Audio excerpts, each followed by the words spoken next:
Pendant les années 1970, plusieurs jeunes femmes disparaissent dans la région d'Auxerre. Elles ont un point commun. Elles sont vulnérables. Certaines vivent en foyer. D'autres ont un handicap. Puis, plus rien. Aucune enquête sérieuse. Aucune alerte nationale. Presque aucun bruit médiatique. Pendant des années, les familles réclament des réponses. Mais les dossiers restent au fond d'un tiroir. Ce n'est que des décennies plus tard qu'un nom commence à circuler. Un chauffeur de car scolaire. Respecté. Discret. Et pourtant, ce que les enquêteurs vont découvrir va devenir l'un des plus grands scandales judiciaires français. Dans le prochain épisode, l'homme au cœur du mystère. Son nom est Émile Louis. Pendant des années, il travaille comme chauffeur de car scolaire dans Lyon. Il transporte des jeunes filles vulnérables. Il connaît leurs habitudes, leurs trajets, leur fragilité. À l'époque, personne ne le soupçonne. Mais dans les années 2000, l'enquête est relancée. Les disparitions sont enfin réexaminées. Et rapidement, les regards se tournent vers lui. En 2000, il passe aux aveux. Il reconnaît avoir tué plusieurs jeunes femmes. Mais il se rétracte ensuite. Les fouilles commencent. Des restes humains sont découverts. La France réalise alors qu'un possible tueur en série aurait pu agir pendant des années, sans être inquiété. Dans le prochain épisode, comment ces disparitions ont-elles pu être ignorées si longtemps? Le plus troublant dans l'affaire des disparus de Lyon, ce n'est pas seulement les crimes. C'est ce qui n'a pas été fait. Dès les années 1980, plusieurs signalements pointaient vers Émile Louis. Son nom apparaissait déjà dans des rapports. Mais l'enquête est classée. Les dossiers sont enterrés. Pendant des années, les familles alertent les autorités. Sans réponse. Ce n'est qu'à la fin des années 1990 qu'un magistrat décide de rouvrir l'affaire. Et là, tout bascule. Comment un suspect déjà identifié a-t-il pu rester libre si longtemps? Erreur? Négligence? Ou véritable dysfonctionnement judiciaire? Dans le prochain épisode, les aveux et les découvertes macabres. En décembre 2000, Émile Louis finit par avouer. Face aux enquêteurs, il reconnaît avoir tué plusieurs jeunes femmes disparues. Il décrit les lieux. Il parle des corps enterrés. Les fouilles commencent. Et rapidement, des restes humains sont retrouvés. La France est sous le choc. Mais quelques mois plus tard, coup de théâtre. Émile Louis se rétracte. Il affirme avoir avoué sous pression. Alors, que croire?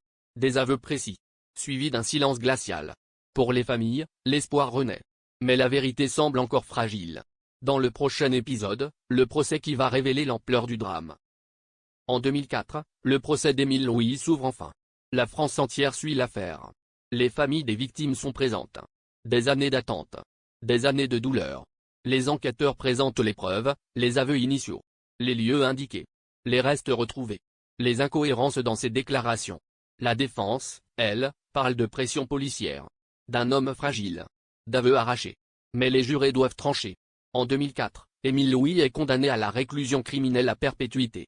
Plus tard, en appel, la peine est confirmée.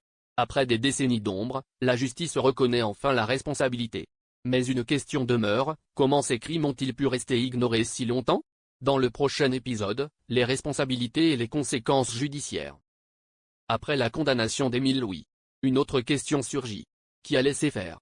Dès les années 1980, des éléments reliaient déjà à son nom aux disparitions. Un rapport de gendarmerie existait. Mais il n'a jamais été exploité correctement. L'enquête avait été classée. Les familles dénoncent un abandon. Certaines victimes étaient vulnérables.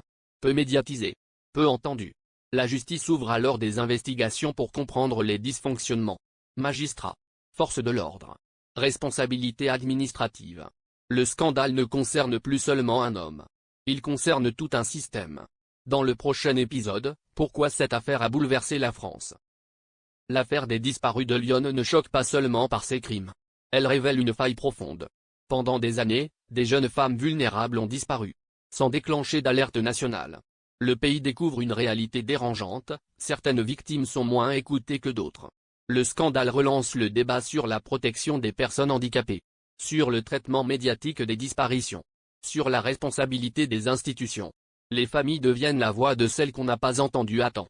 Et la France réalise que le silence peut être aussi dangereux que le crime. Dans le prochain épisode, les zones d'ombre qui subsistent encore aujourd'hui. Malgré la condamnation d'Émile Louis, des zones d'ombre subsistent. Le nombre exact de victimes reste débattu. Certaines disparitions n'ont jamais été élucidées. A-t-il agi seul? Ou d'autres personnes savaient-elles quelque chose? Certains proches ont évoqué des silences troublants à l'époque. Mais aucune complicité n'a été formellement établie par la justice. Autre question, Combien de vies auraient pu être sauvées si les premiers signalements avaient été pris au sérieux? L'affaire est jugée. La condamnation est prononcée. Mais le doute, lui, ne disparaît pas complètement. Dans le prochain épisode, où en est l'affaire aujourd'hui?